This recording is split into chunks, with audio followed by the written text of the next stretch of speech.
Okay, we're live. Awesome. Hey, everyone. Thank you for joining us. We are kicking off the Node.js security working group meeting here for July. Today, we have external guests. So this is going to be streamed live, but also with some demos from the Microsoft folks on some, I think it was freezing. They figured it out. This was code integrity demos, right? So we're going to look into this and let's see. I don't think there's any announcements to be made at this point. So I think we're good to go.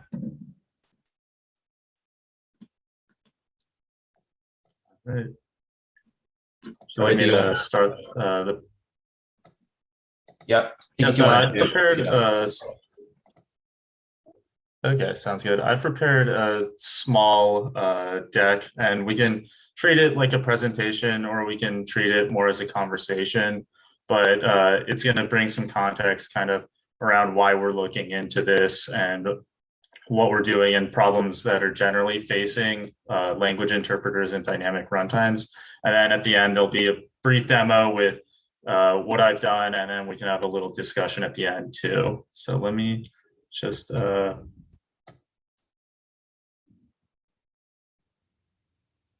get this shared.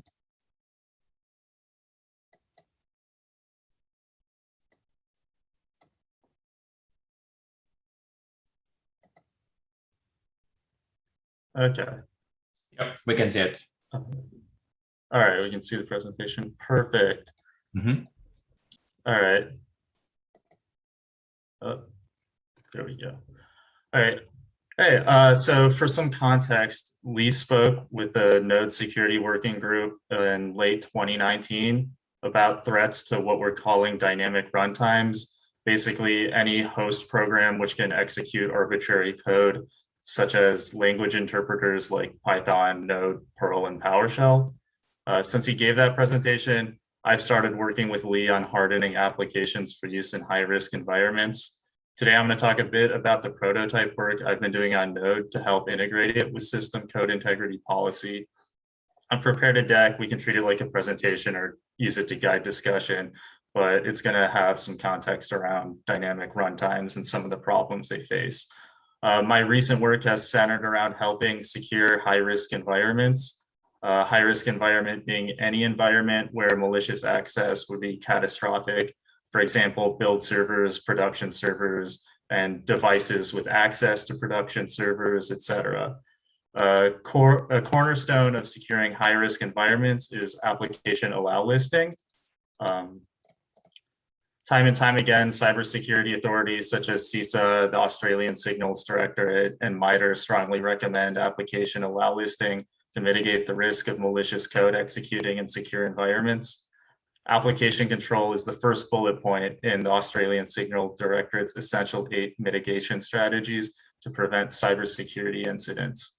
The idea being, if you can make guarantees about what applications can be on a system and their capabilities, then you can limit the applications that run on a system to a known good set.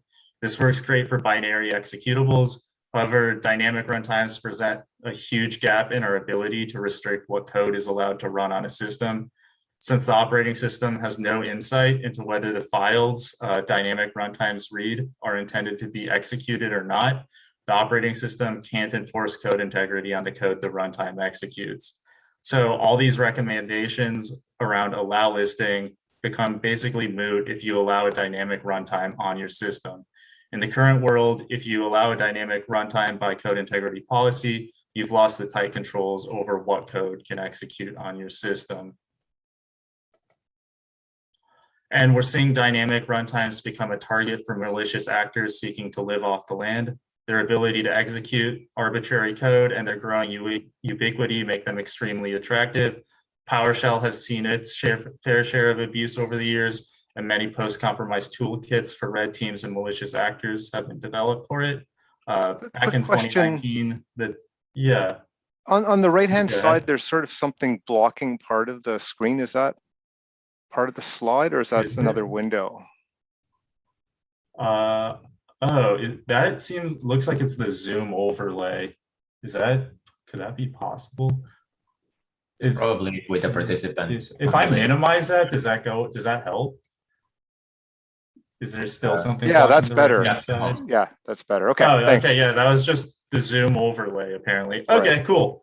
Yeah, and feel free to jump in with any questions, or if you see something interesting and want to talk about it, please feel free. But yeah, so back in 2019, the Divergent malware used a node.js component to navigate to arbitrary web pages to farm clicks.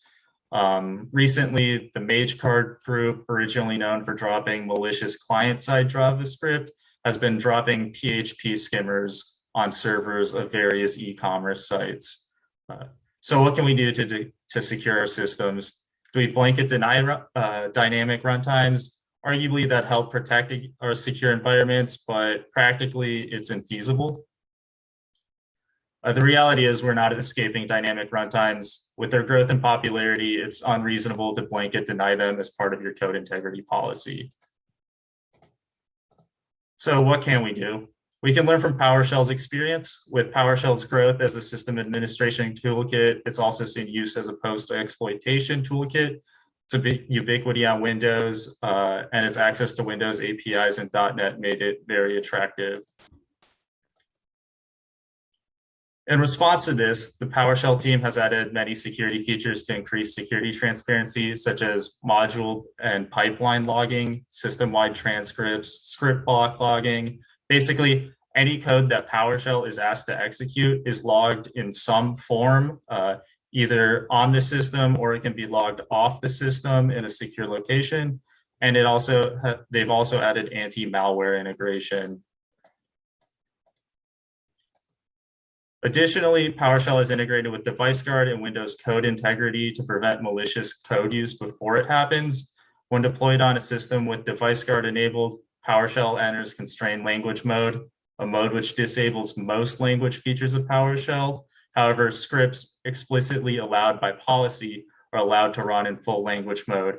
And being allowed by policy can include basically PowerShell code, which is signed. So here you can see a signature block of PowerShell code. With these lessons learned from PowerShell in mind, we set out to investigate the current landscape for other dynamic runtimes. Due to its popularity as a server-side runtime and a desktop application runtime via Electron, we first looked at Node. And we were delighted to find out that the Node community was already thinking about this and developed a policy feature currently in experimental stage.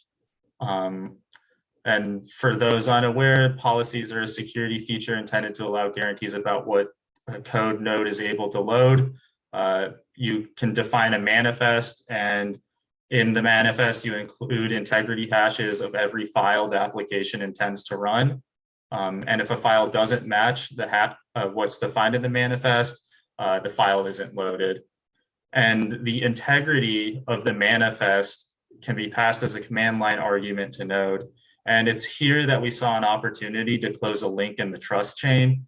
Currently, the trust is anchored in whoever has access to command line and can execute Node.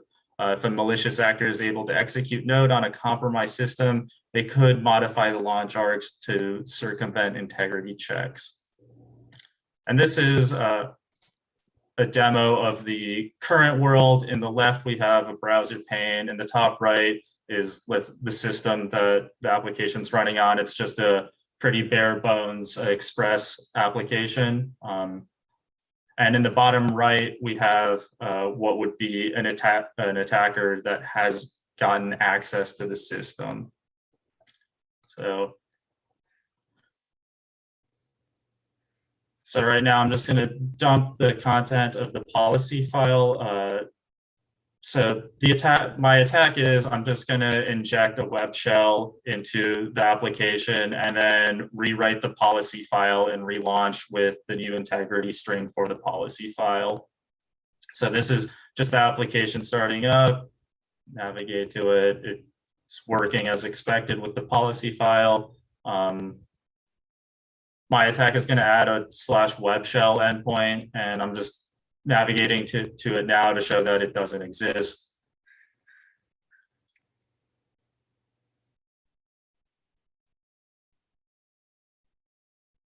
So basically the script just injected code and overwrote the bad values to be correct now. And then now we have a little web shell endpoint that can execute arbitrary JavaScript code.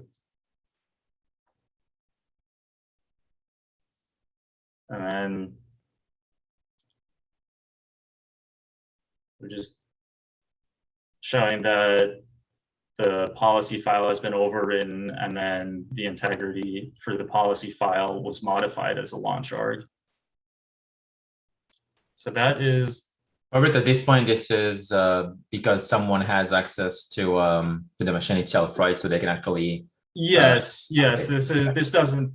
You're correct. This doesn't demonstrate kind of any new vulnerabilities or anything. This is just assuming someone has gotten access to the system on which node is running at the moment. So yeah, we should clarify, it's not access to the system directly, it's any access to spawn child processes. So just like a ch root escape, you can actually spawn a child process with more permissions currently. Mm-hmm. That's yes. Another way. Yeah. Yes. Yes. Yes. All right. So what can we do about this? We wanted to close the link in the trust chain so that trust is rooted in the system now. So we propose a cooperative model where the runtime can ask the operating system to make decisions on whether something is trusted by system code integrity policy. So what I've done is replace the policy integrity argument with system trust integration.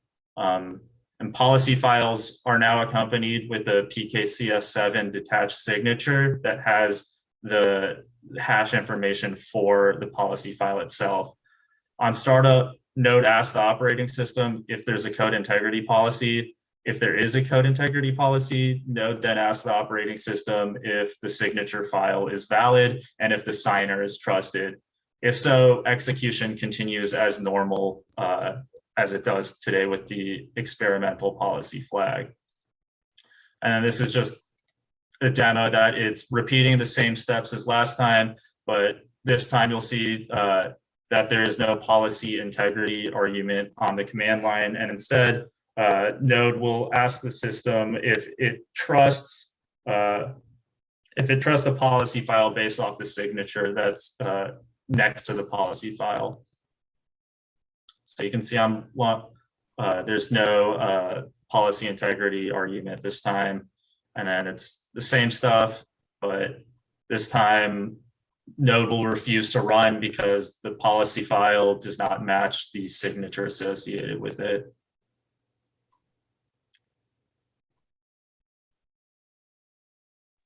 Very nice. So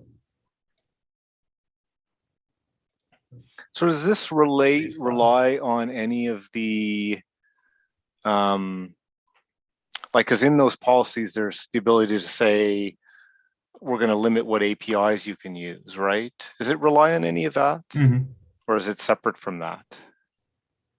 It's separate from that. So we still follow, basically the only modifications have been done in the code that checks the integrity of the manifest file. So I believe in the pre-execution code, there's a bit that checks if there's an integrity hash passed for the policy file. Instead of that, I've just ripped that out and replaced it with the call to ask the operating system if the PKCS7 detached signature is trusted for the given policy file. And then execution just continues completely as normal as if I had made no other modifications. Right. Okay. Because I just know there's been lots of discussions about like how strong you can make the, like, can you use FS or OS or that kind of stuff. But I kind of see that separate from like the typical node security model is usually like, trusted. You assume trusted code. And I could see this being separate from like whether you can actually subset what it can do. But if you're helping to make it like if this is focused solely on trying to make it so that your code, you have a higher level of confidence that your code is trusted, it might sidestep some of those other discussions that we've had in the past. Yeah, so that's I'd kind of why I'm agree. asking that. So just prefacing, I'd agree. This is about the ability to take that initial step of even trusting what your policy is. Right. And right now, the only way you can trust your policy is via command line. You can't have an out of band execution wise system where we verify, you know, this is a trusted policy. I do have some questions about how this actually works, but without something like this, like the child process escape is just going to persist. You need some out of band mechanism that can't reasonably be tampered with by an attacker. Files are fairly easy to tamper with, but they're also very easy to deploy, for example. So I guess some questions I have can hold off till later. Yeah. Okay. I'm nearing the end of the presentation anyway. So the second thing that I brought up in the issue, in the original GitHub issue, was also anti-malware scanning interface integration. This is a feature of Windows where you can ask the system, hey, here's an arbitrary buffer. Is there a possibility of malware existing in this buffer? And then the system can then ask various anti-malware software who've integrated with it, whether or not it passes their checks. So I've got a really rudimentary prototype of this working, but I didn't record a demo of it. This is just just a second way to help prevent malware execution if someone has access to the node runtime. And with that, yeah, I'll open it up to questions and more discussion. So like always, I've got a ton of questions. Whenever you come kind of just with a demo, I got to kind of work backwards. So you said you replaced the policy integrity command line argument. I'm assuming you removed it. Is that correct? Yes, that's what I meant by that. So I also like to say this is completely prototype. I was just kind of hacking at it, trying to get something to work with code integrity policy. So anything I've implemented is I'm completely open to discussion and suggestions on how to change it or kind of like integrate it better. So yeah. So my main concern is like not all operating systems or environments necessarily are going to have this integration. So we need to have some path for people to mitigate things. Even if it moves from file to command line permissions required to perform an exploit, that's still kind of moving the goalpost for every attack. This is great because it moves the goalpost even further, basically. I don't know how people are deploying these trust signatures into Windows itself. Is it something that a sysadmin has to do? Could your average developer do it? Depending on how your code integrity policy is authored, yes, you just need access to a trusted code signing key, and then you can generate this PKCS7 file that's trusted by the system. You can generate it using on Windows Sign Tool or on any of the Nix's OpenSSL.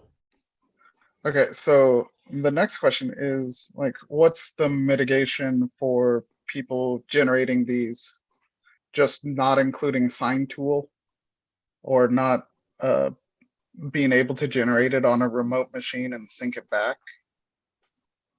So the idea is in a production system, like the code signing key would only exist on the build server, or like you could have a code signing key for a test environment, but for your actual production environments, you would trust a different key. And then that key would only exist on a build server or something like that. Yeah, that sounds good. Sounds pretty easy to deal with. And then people could, I don't know how it works on Windows, but on my machine, basically you just double click and import something. Yeah, so I'd like the overall design. Is there an escape hatch to kind of not use it? It might just be we state that it's always in use if you use a policy, and the only way to test it is if you have the policy basically turned off. You don't pass it in. Does that make sense? Yeah, that makes sense. That's what the current implementation is doing. So like I agree that makes sense to me, but I want to make sure that that makes sense to like everyone else as well. It's, I guess Oh, go ahead. I was just thinking, like, my first thought is like there's going to be different equivalent capabilities on across the operating systems. So like some sort of API where you could plug in the thing that does the checks would make sense. But then I wonder, like, how do you make sure that you trust those plugins? That must be a I think typical. it's got to be built into part of Node core itself. And like, if you look at how policies are implemented, there's some strange coding patterns going on there to avoid some problems. Even stranger than normal.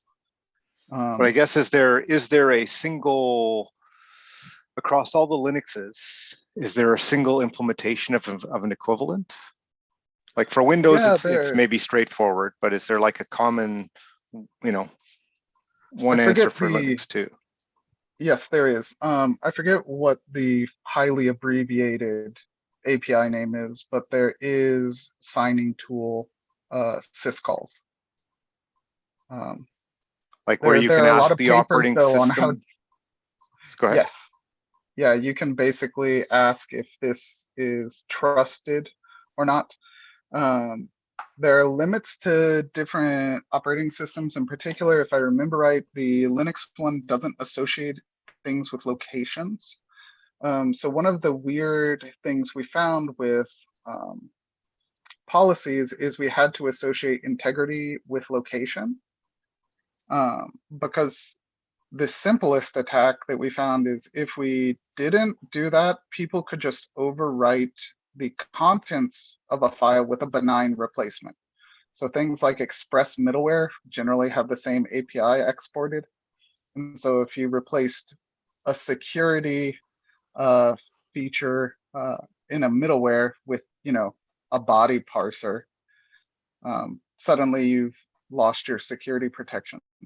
So that's going to be the bigger problem across the different operating systems, is figuring out how we want to associate this stuff together. It might just be that some operating systems don't provide integrity that is with location. That's probably okay, because if a policy has the exact same integrity values as another policy, I'd be highly surprised that it lets your program run. Does that make sense? That's a lot. My main question was like, as long as there's a standard way on each platform versus needing to let people have the flexibility to plug in the appropriate one. But it sounds like you think that's the case. Like Mac OS X will have one, Yes. Linux will have one. It doesn't matter whether it's So Ubuntu or RHEL or whatever, right? Well, I would jump in and say that, so on Windows, there are kind of really two main policy engines, and PowerShell was able to walk this path pretty well by, just as part of PowerShell core, ask both policy engines and prefer the most secure one. The implementation that Robert's done here only uses like the new most secure one, which is called Windows Defender Application Control. Across the different OSs, though, there really isn't anything you can point at to say like, hey, this is the standout version of implementation on BSD or Red Hat or something like that. There's a handful of policy engines that are in like kind of some degree of use by some people. What we've tried to do with this effort is make sure that it builds on the foundations that do work cross-platform. So as Robert was mentioning, that this is using PKCS7 detached signatures. OpenSSL understands those, and there is for sure a future path on how to integrate this on various policy engines. There's another proposal coming out that Microsoft has been working with the Linux community for some time, which is more tailored towards dynamic runtimes, which is the omexec flag in Linux itself. Because what you have an issue a lot in Unix is you can't tell whether you're opening a file for read, as in, hey, this is a content of something, versus I'm opening this to execute. And that's where there's a proposal going so that you call the kernel with this flag, and it then goes through a policy engine to help you decide. Right now, it's like really nascent. It's really early days, and frankly, not a ton of people on Linux implement these or enforce them anyways. So the infrastructure is there that can make it work once we start to see a bit more standardization or adoption. And the other question where I started think, did I hear the suggestion was like this always be on by default, and you'd have to turn it off? I think the presumption is if you use a policy, this would be turned on automatically, and you could not disable this integration. And would that mean like if you specified a particular command line versus not, or like I'm just thinking I'm not, my initial reaction is saying you're going to have to turn something off if you're not using it is not going to go down well. Absolutely, yeah. Right. So let's talk about how this actually works mechanically in Windows. So in Windows, if we talk simply for executables and DLLs, what you do is with Windows Defender application control, you deploy initially it's an XML policy that says, these are the signers that are trusted to run code on my systems. Maybe these are the paths that are safe to, have code running and things like that. Once you've done that, then Windows would apply that policy to everything that runs. But for the initial people who are like in dev mode or testing, they might not even have a policy, in which case the answer back from that API would be, hey, yeah, everything's safe to run, kind of step aside, you're doing whatever dev work you want to do. On a test environment, you might say, hey, these test signers are allowed to run, and these test signers are allowed to do whatever. And then on a production system, you might use a different set of signers and certificates and paths and stuff like that. So for most people, they wouldn't even know that, for somebody just standing up the quick start for Node, they wouldn't even know that this feature exists until they go and author and deploy a policy. Okay, so it's always on. However, the answer is always yes, unless you've deployed a policy on your system. Exactly. Right. What kind of overhead is there? Because I know that's going to be one of the other questions as well. So I can come at this. If you use a policy, you're incurring semi-significant startup overhead. Once things start up, it's not overhead. Yep. So the API call, like on every, because this will be on every read, like when you do a require, right? Every time there'll be a check of some sort. Every time you create a source text as a module, not as an eval, not as a dynamic, code generated from string thing. We don't apply policies to those. we could, but there have been interesting situations where people like Angular, when they were unable to actually use eval, they recreated a JavaScript engine themselves, and you could ship WASM JavaScript engines. There's evaluators themselves are just fairly easy to ship these days. So any sort of eval is generally unsafe. But no, But no, currently, we don't do it. So you're saying the call to the policy server to just approve it is just on startup as well, right? Once you give it the policy, it just reads it or denies it. Per file loaded through the module system, yes. Yeah. Okay. So the call to the system to ask if there's a policy enabled only happens once on startup. If that's the question you're asking, I'm not. Yes. This is only adding like one extra call. Yeah. But there must be some code when we load every time you load a module that says, was that turned on or not? But I guess that's, if it was turned off, then it's just a very simple, like we're checking something that's already in memory. So you can't, yes, exactly. So you can't swap modes in the middle of running your process. So okay, so basically when you once, that's it. You start and say, are policies enabled at all in the system? If the answer is no, then it's just an in-memory check every time you load a module, which shouldn't have any impact in terms of performance. Yeah, and when you take a look at what a performance trace looks like of loading a module, sure, almost 100% of that is the time it takes to load it from disk. Right. Yeah. And this is true of almost anything, like when you're loading DLLs.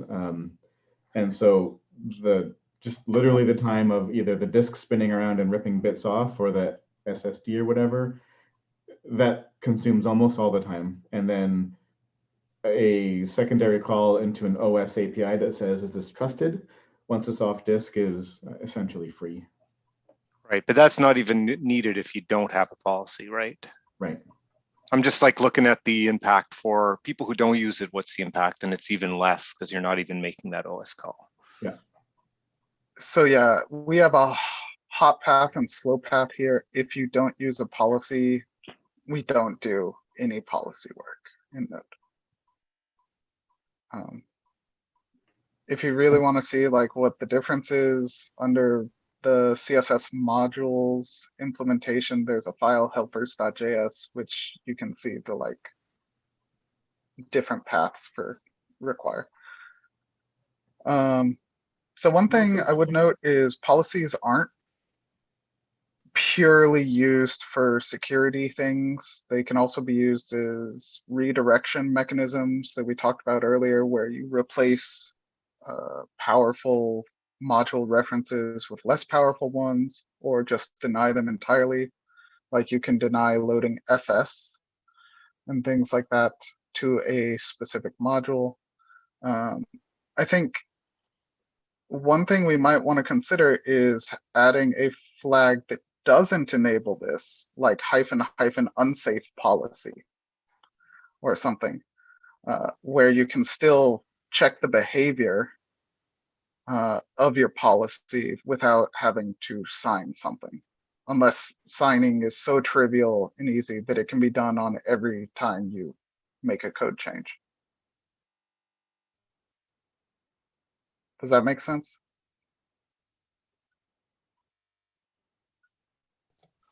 Yeah, that sounds reasonable. That makes sense to me. I think calling it unsafe is fine. Yeah. Do you mean an audit mode? And I'm not sure what you mean by that suggestion. So when you write policies, you are not purely doing integrity checks. You can also do redirection of resources. Does that make sense to begin with? We're gonna. Yeah. Like alias. So yeah. And so when you do redirections, sometimes you're doing redirections while you're developing things. And so you turn off the integrity checks while you're doing development. There's an entire value for integrity true that basically says no matter what it is, accept it. And so people have written policies with this true value. That's why we added it, so that they could do development. I guess if we have the same kind of problem with policies themselves, like the policies are changing because you're, writing whatever app, how do we let a developer on their development machine actually check the policy works before they lock down all the integrities?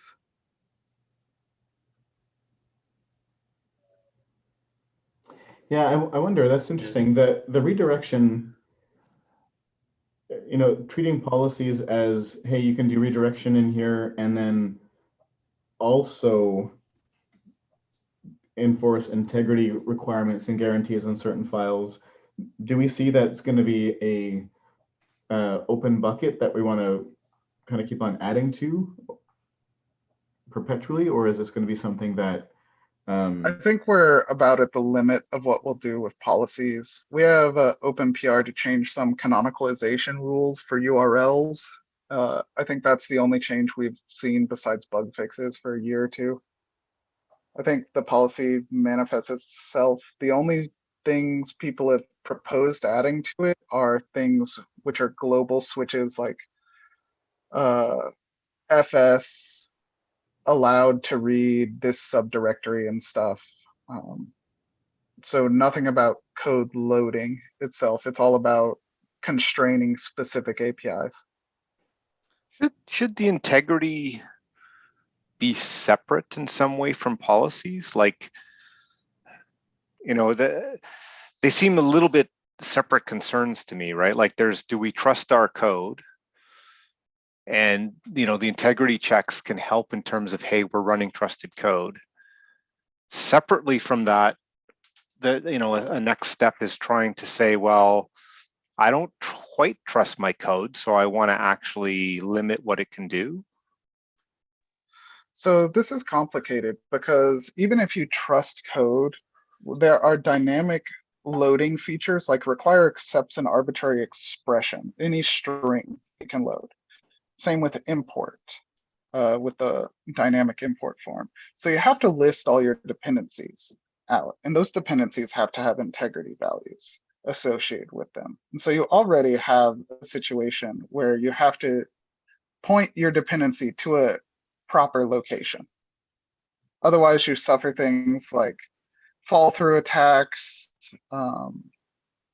Basically, anybody who can muck around with the very complex resolution algorithm in Node in some way can basically intercept dependency requests and do stuff. But basically, I mean, I assumed you would have to sign everything within your dependency tree. Like if I do an npm install and there's 20 modules, so you I don't better sign it. This might be a terminology issue. You don't sign it, but you do give it an integrity value via a cryptographic hash, some kind. Sure, whatever. You basically have some way you can check whether a file or not is in the list of what you said is okay. Correct. And for any of those files, you also need to list all the dependencies it loads. And those would need integrity checks as well. Right, like I'm thinking, I've done an npm install. I'm going to need something which goes recursively through node modules and says that's all good. Yep. And so in order to do that, we actually have to point to the final destination, the fully resolved destination. We can't. So redirects are just by nature of allowing arbitrary expressions in load position for require or import. I was just out of it. I was just more thinking along the lines of like,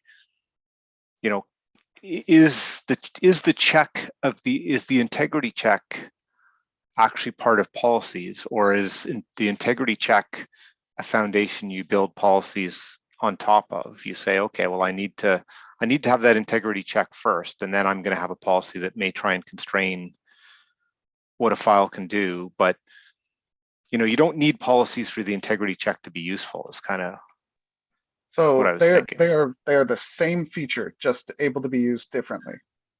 You cannot separate them, is what I'm trying to explain.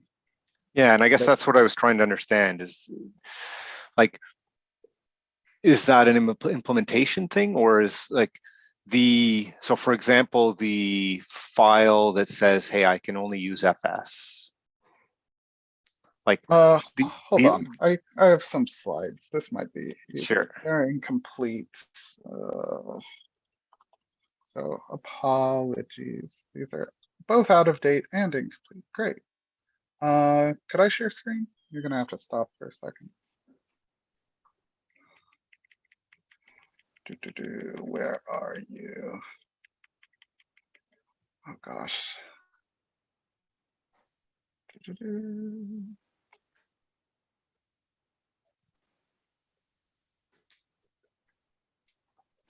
This I think this is it.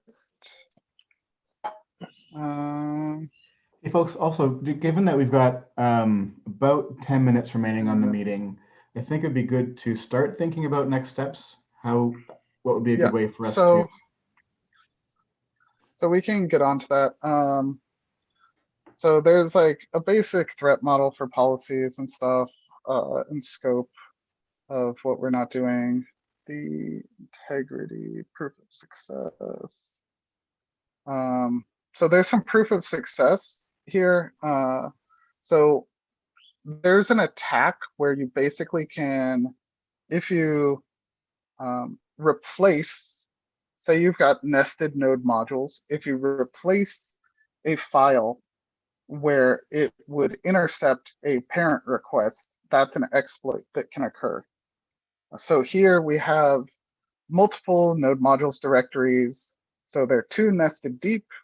The file DB has been hoisted 2 levels up. So there is an unused node module / file DB in between the import site and the actual real file DB. So if you were to put a new file DB / index in between those 2 locations, it would pick up the replacement one. So this is why they can't be. But there wouldn't be an integrity. You wouldn't be able to generate an integrity check. You could for generate. That. So this is.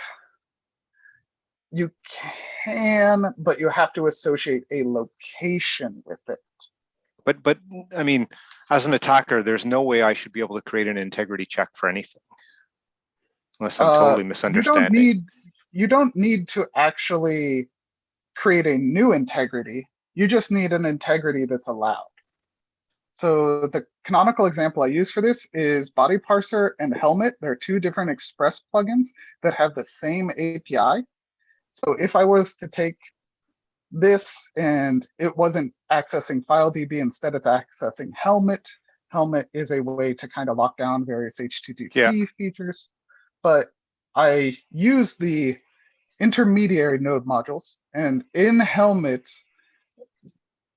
in between, I put a new file at the location that would be loaded if Helmet was there, but I put the contents of Body Parser in it. It passes because it has the same cryptographic integrity. So we have to associate location with integrity. But I guess we should take this offline. But I guess my assumption was the integrity checks actually validated not just that you're allowed to load from here, but you're allowed to load this specific content. Correct. And doing so is why they can't be detangled with redirects and integrity. We can take it offline. Yeah, okay. That's a long talk. For next steps, we talked about 3 different ones. I think the proof of concept is wonderful. I think you should just go make a PR to upstream it, but I think we do need to add a few things. One is we need to just add policy integrity back for the other operating systems. You could just either allow it to be an extra check if it exists on an OS with this integration, or you could say that it's an error if you have both. I'm pretty neutral on either. I think an extra check is fine because then you could have the same command line for multiple operating systems. Yeah, that was that code hasn't been nuked. It was on Windows. It uses, when a policy is there, it uses the Windows policy. I understand, but just allowing both to exist Yeah. because it said it was replaced at the same time. Okay, yeah, that sounds reasonable. I feel like I didn't choose my words carefully there, but yes, I understand what you're saying, and that sounds reasonable. So if So you that want to use one- the same approach across platforms, you can. Yes. Yeah. And then the other one is like an unsafe policy where it definitely would error if you have an unsafe policy and a policy of some kind. But the unsafe policy would let you basically avoid this integrity check while you're doing testing of some kind or development. Does that make sense? Okay. Yeah, and I think if Yeah. you want to suggest a name for that, probably unsafe policy might confuse things. Would it make sense to be like a dash allow or check redirections only or something like So wrapping one everything thing- in safe versus unsafe, I think, can confuse people also. so one thing I have concerns with flags like that is people could just inject those over the command line and hope that they magically avoid this feature. So I intentionally want a flag that if you try to use the unsafe version and the safe version prevents anything from happening. Because if I can just inject things into the command line, if I can inject -- only check redirects, I would just always do that. Because yeah, it'll make things work. And It'll make my attacks work. What if that doesn't work when there's an actual policy in place? Well, then how would you check that there's an actual policy?